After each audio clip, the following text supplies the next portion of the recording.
Est-ce que votre corps a réellement un problème de lubrification ? Je n'en suis pas complètement sûre et dans cette vidéo, je vais vous partager une réflexion qui devrait beaucoup vous intéresser. En tout cas, je l'espère.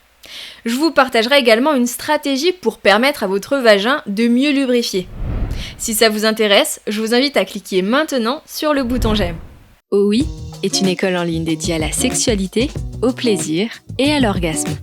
La lubrification, c'est un réflexe automatique déclenché par le système nerveux, au même titre que l'érection. Pour que ces réflexes se déclenchent, il faut qu'il y ait un minimum de stimulation. Cette stimulation peut être visuelle, olfactive, auditive, tactile, et ça peut aussi être des pensées comme des fantasmes. Il y a beaucoup de femmes qui décrivent avoir un manque de lubrification, et moi je me demande, est-ce que ça ne serait pas plutôt un manque de stimulation ?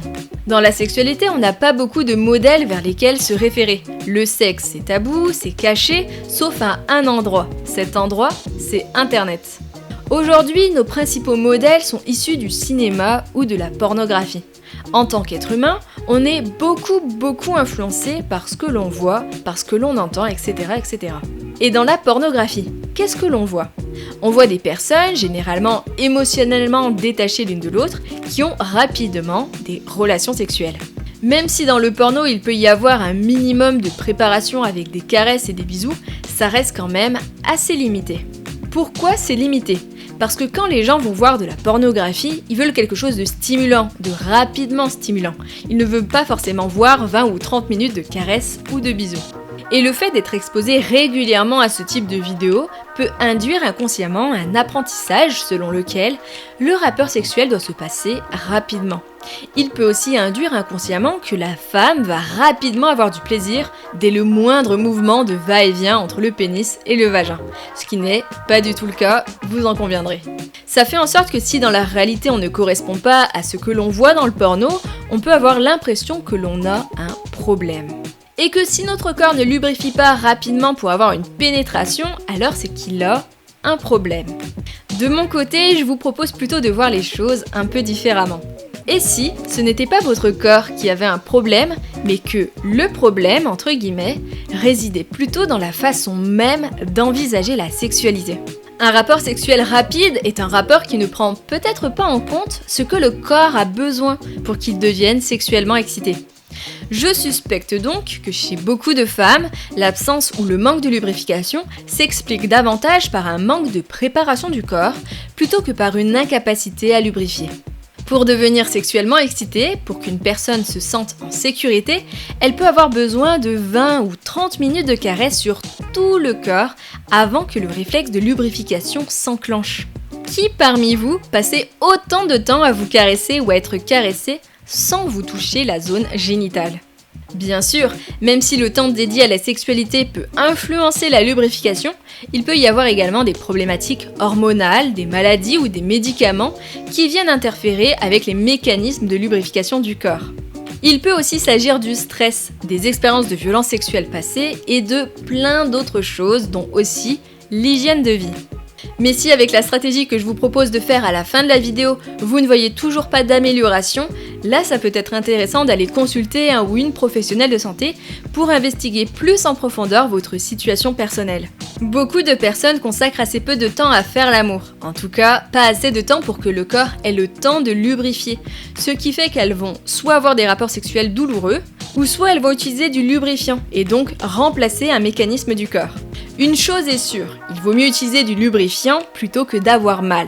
Mais ne pouvons-nous pas aussi considérer l'absence de lubrification comme un possible message du corps pour nous indiquer qu'il n'est pas encore prêt, qu'il n'est pas encore disposé à avoir des relations sexuelles pour le moment ? Je tiens à préciser ici que si une femme lubrifie, cela ne veut pas nécessairement dire qu'elle est consentante à avoir une relation sexuelle. Parce que, je vous le répète, la lubrification c'est un réflexe qui peut se déclencher automatiquement face à certaines stimulations. Et certaines femmes peuvent être plus réactives que d'autres.